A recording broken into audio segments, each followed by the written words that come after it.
Dibuatnya video ini sebagai bentuk pengerjaan evaluasi tengah semester mata kuliah Pendidikan Agama Islam. Ditonton videonya sampai selesai ya. Selamat menyaksikan. Bismillahirrahmanirrahim. Assalamualaikum warahmatullahi wabarakatuh. Perkenalkan, nama saya Sandi Pranata, NPM 201230067. Di sini saya akan menjelaskan tentang ta'arif al-insan sebagai bentuk pengerjaan evaluasi tengah semester mata kuliah Pendidikan Agama Islam.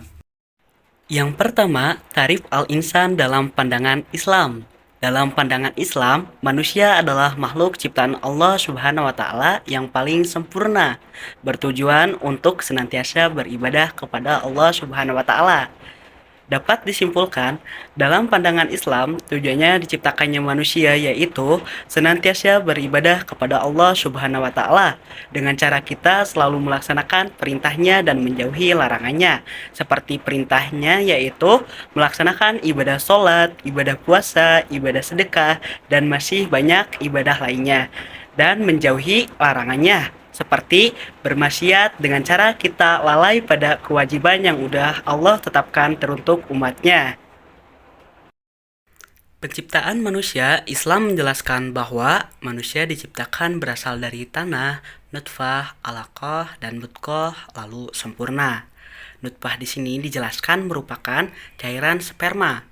Lalu menjadilah alaqah, perkembangan praembrionik atau sperma yang bercampur dengan sel telur. Dan jadilah mudghah, yaitu potongan daging. Lalu sempurnalah menjadi manusia, makhluk yang dimuliakan oleh Allah Subhanahu wa taala dari makhluk ciptaannya yang lainnya dengan segala keistimewaannya yang ada pada manusia seperti akal manusia yang mampu membedakan antara yang baik dan buruk, kemudian memilihnya. Selanjutnya, definisi manusia dalam pandangan Islam. Yang pertama, makhluk, kedua, mukharam, ketiga, mukhalaf, keempat, mukhayyar, kelima, majzi. Makhluk yang artinya diciptakan, yaitu dengan kesempurnaan yang bertujuan untuk senantiasa beribadah kepada Allah Subhanahu wa taala. Sedangkan mukharam yaitu dimuliakan, yang diberikan keistimewaan yang ada pada manusia bisa membedakan hal yang baik dan buruk. Mukhalaf yaitu artinya dibebani, yaitu dengan cara diberi ujian yang udah Allah takdirkan teruntuk umatnya yaitu manusia. Mukhayyar yaitu yang artinya bisa memilih. Dengan diberikannya akal manusia bisa memilih hal yang baik dan buruk. Majzi dapat balasan, yaitu manusia untuk mendapatkan balasan di kelak akhirat nanti. Perlakuan, perbuatan, dan ucapannya akan dipertanggungjawabkan. Selanjutnya, manusia menurut para ahli. Di sini tertera dua para ahli. Yang pertama, Thomas Aquinas. Yang kedua, Bertrand Russell. Thomas Aquinas merupakan filsuf dan teolog pada abad pertengahan, sedangkan Bertrand Russell merupakan seorang filsuf ahli logika dan kritikus sosial terkemuka di Inggris.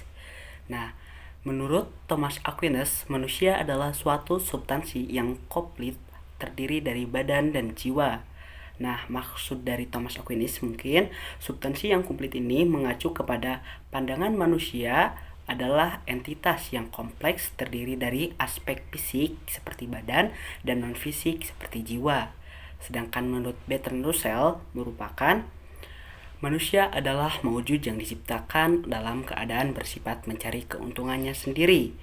Maksud dari keuntungan sendiri atau manfaat bagi dirinya sendiri yaitu tanpa mempertimbangkan kepentingan umum atau orang lain. Itu merupakan suatu fitrah dari manusia.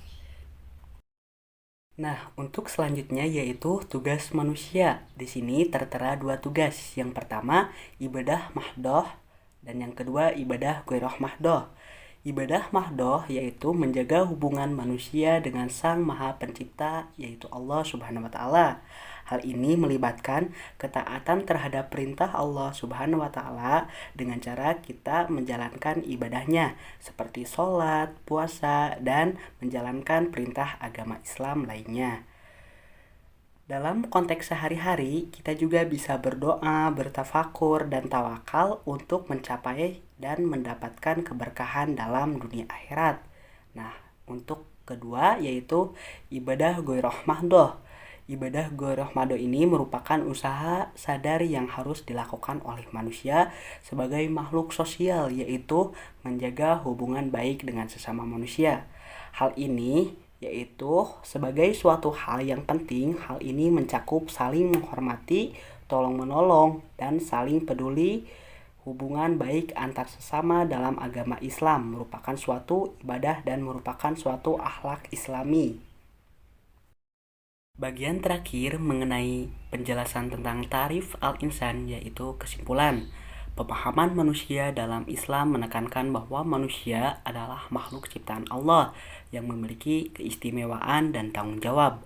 Manusia dianggap sebagai khalifah di bumi, bertugas untuk menjaga dan menjalankan ibadah yang sudah Allah Subhanahu wa Ta'ala tetapkan untuk umatnya.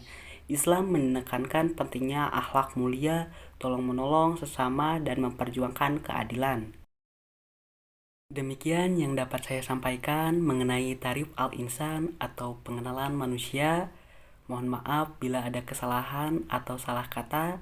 Saya Sandi Pranata mengucapkan terima kasih banyak yang sudah menyaksikan dari awal sampai akhir. Wassalamualaikum warahmatullahi wabarakatuh.